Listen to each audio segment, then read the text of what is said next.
property associated with the convolution and hence the LTI systems is the associative property. Okay. Now, the implication of this associative property is that in the series interconnections of LTI systems, the order of convolution again is not important. Okay, so this is another useful property of convolution, which is associative. So, for example, in discrete time domain, what it says is that if you have two systems having impulse response H1 and H2, and they are in series. Okay, so the situation is like this. You have two LTI systems having impulse response, let's say H1, then another system, okay, let's have n over here, which denotes a discrete time system. Okay, it could be continuous time system. So in general, the associativity holds for both continuous time and discrete time domains. So you have two systems now. Okay, so you have H1 and H2 of n, and they're connected in series interconnections. Both are LTI systems. Now, if you apply an input, call it x of n, and the output y of n to the series interconnection can be computed in two ways. Okay, that is, either you first compute what is the effective impulse response, which is given as h1 convolution of h2.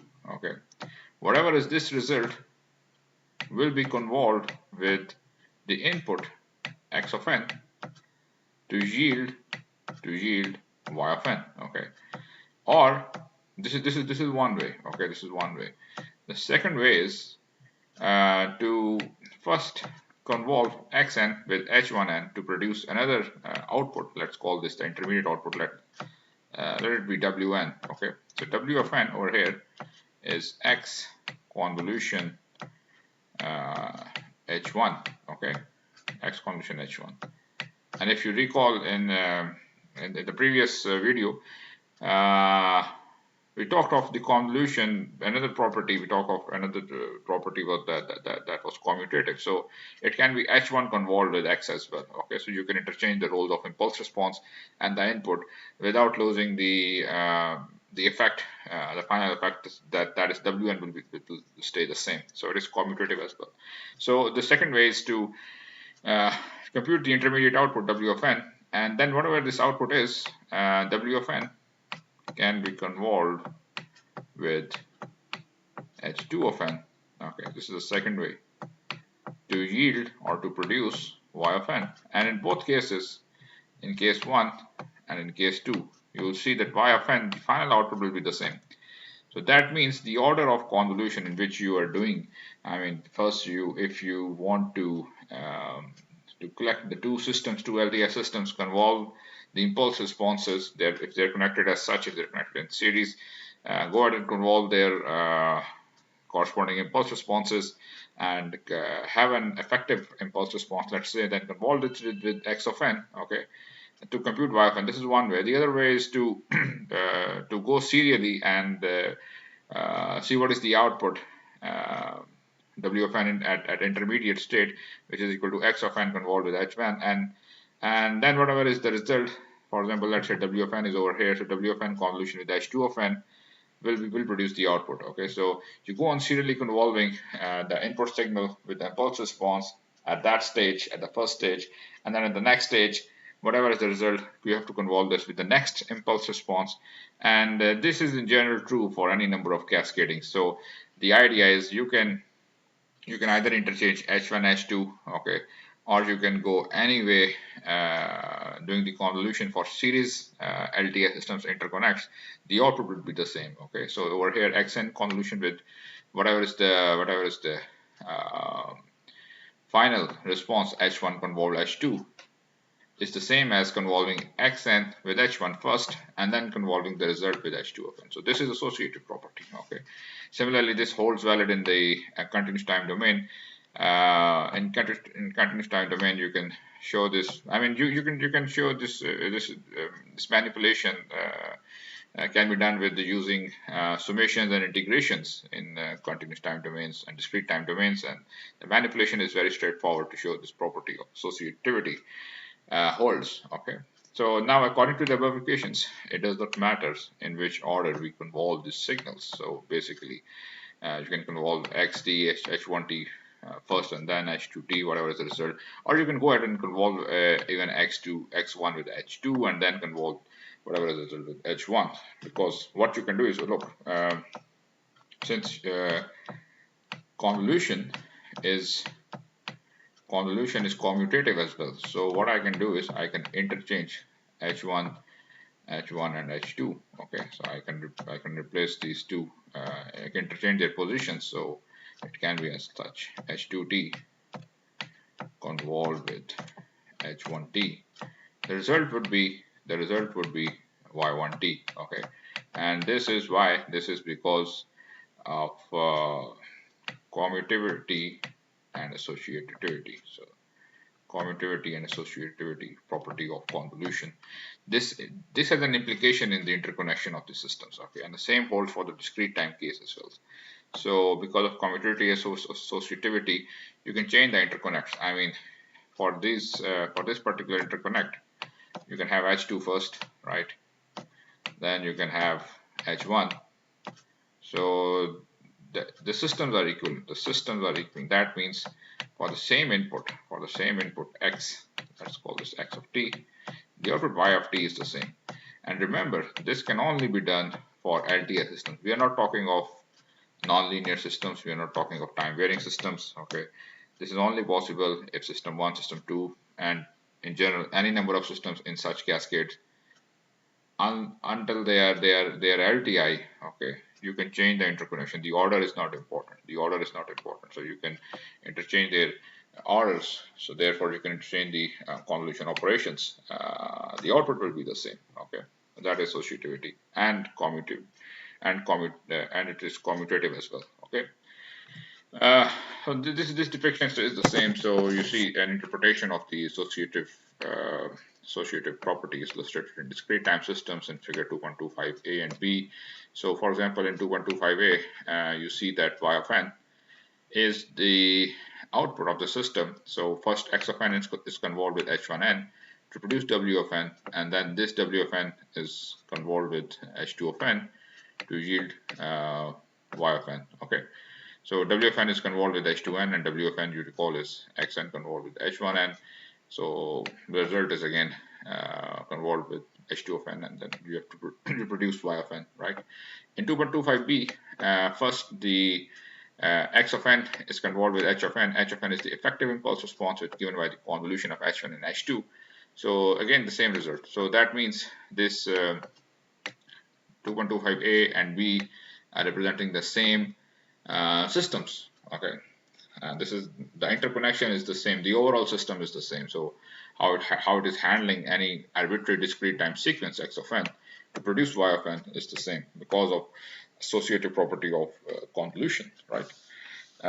And furthermore, if you see the similarity between part B and C of this graphic, well, you can interchange H1 and H2, right, because of commutation, because the convolution is commutative. So either you can first convolve H2, H1. I mean, you can bring H2 over here in place of H1. H1 can come in place of H2.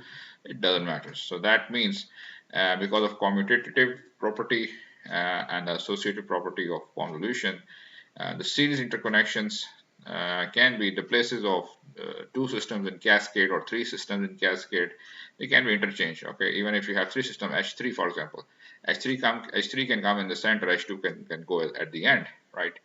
So there is no problem. Okay, the order is not important. So this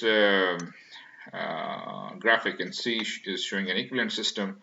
This is equivalent to A and B. Similarly, this shows the bifurcation of the same system into two systems. Okay, so all these four systems A to D, they are the same system. Okay, and the interpretation is already in terms of commutative and associative nature of the convolution. Okay, so according to the associative property, the series interconnection of the two systems in figure 225a is equivalent to the single system. In 225b, this can be generalized to an arbitrary number of LTS systems in cascade, and and analogous interpretation and conclusion also hold in continuous time domain as well, right?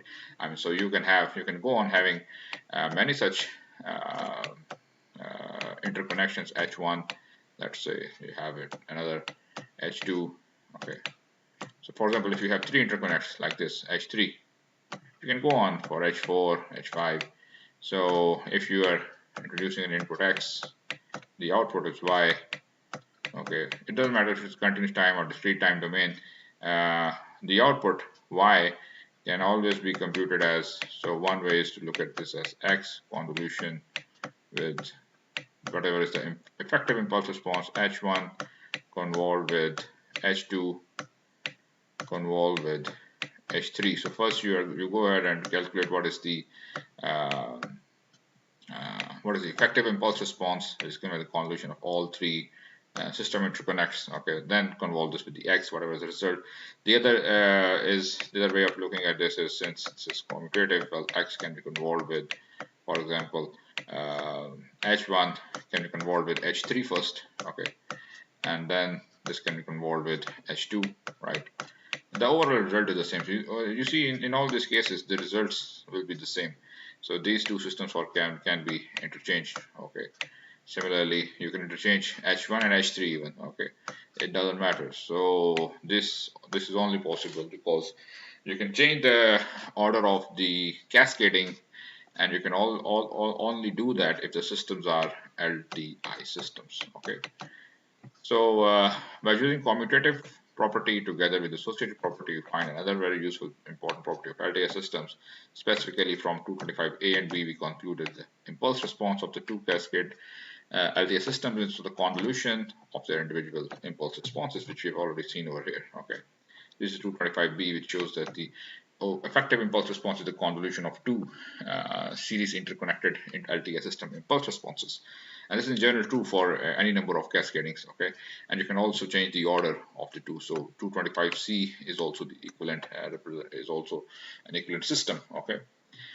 So since the convolution is commutative, we can compute the convolution of H1 and H2 in either order. Thus 225B and C are equivalent, and from the associative property, these are in turn equivalent to the system of 225D, which we know that the cascade combination of two systems and 225A, but with the order of cascade reversed. So you have seen that the order of cascade has been reversed. It has been interchanged basically for two systems.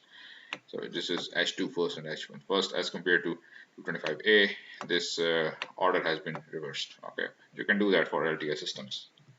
So consequently, the unit impulse response of the cascade of two LTI systems does not depend on the order in which they are cascaded. In fact, this holds for an arbitrary number of LTI systems in cascade. The order in which they are cascaded does not matter as far as the overall system impulse response is concerned.